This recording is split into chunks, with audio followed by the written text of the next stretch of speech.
Kenapa bila Israel mempunyai masalah dengan Hezbollah, diorang akan menyerang Lebanon?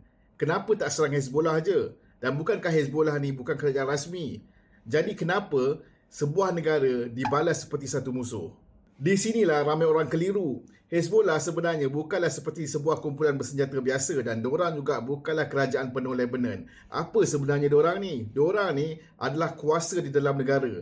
Sebab diorang merupakan satu badan ataupun entiti yang mempunyai tentera sendiri, mempunyai pengaruh politik dan diorang beroperasi daripada dalam Lebanon.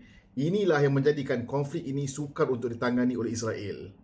Untuk nak faham situasi ini, kita perlu faham satu perkara yang unik tentang Lebanon. Lebanon ini merupakan sebuah negara yang dibina di atas pembahagian agama. Di Lebanon terdapat 18 kumpulan agama yang diiktiraf secara rasmi. Antaranya kumpulan yang besar adalah seperti Christian Maronites, Muslim Sunni, Muslim Syiah serta Druze People. Disebabkan kepelbagaian ini, Lebanon memperkenalkan satu sistem khas yang dipanggil Power Sharing System ataupun perkongsian kuasa.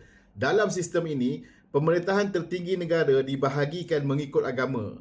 Untuk menjadi Presiden Lebanon, seseorang itu mestilah beragama Christian Maronites. Untuk menjadi Perdana Menteri pula, seorang itu mestilah beragama Muslim Sunni. Dan untuk menjadi Speaker Parlimen, seorang itu mestilah beragama Muslim Syiah. Kenapa sistem seperti ini diwujudkan? Jawapannya adalah untuk mengelakkan perang saudara. Selepas Lebanon mencapai kemerdekaan dan konflik dalaman, pemimpin di Lebanon bersetuju untuk berkongsi kuasa daripada berebut kuasa.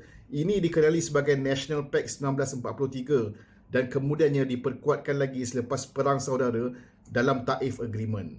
Walaupun sistem ini bunyinya adil, tetapi realitinya ia mencipta masalah besar. Keputusan menjadi lambat. Politik menjadi berpecah belah serta kesetiaan terhadap agama melangkaui segalanya dan melebihi daripada kesetiaan kepada negara. Jadi kerajaan menjadi lemah. Apabila wujudnya suasana kerajaan lemah, kuasa lain boleh mengambil alih. Dan dalam kes di Lebanon, Hezbollah merupakan kuasa itu.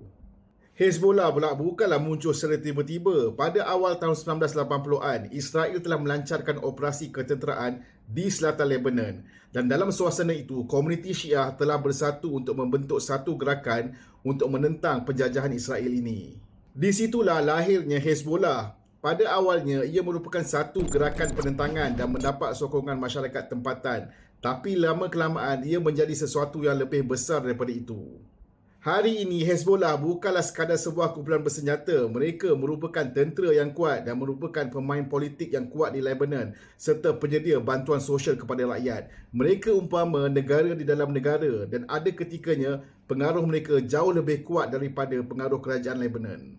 Untuk memahami Hezbollah sepenuhnya, kita perlu melihat kepada satu lagi pemain utama, iaitu Iran. Iran memberikan bantuan kepada Hezbollah daripada segi latihan, keuangan dan juga strategi. Kenapa Iran lakukan demikian? Sebab bagi Iran, Hezbollah merupakan barisan pertama yang akan menghadapi Israel. Jadi konflik ini sebenarnya lebih besar daripada Lebanon. Ia melangkau sempadan sehingga ke Iran. Sekarang kita kembali kepada soalan awal. Kenapa Israel menyerang Lebanon? Pada perspektif Israel, Lebanon dan Hezbollah adalah satu entiti yang tidak dapat dipisahkan. Infrastruktur Hezbollah di sana, sokongan mereka di sana, serta pangkalan mereka juga di sana. Jadi, Israel menyerang Lebanon. Akibatnya, rakyat yang menjadi mangsa.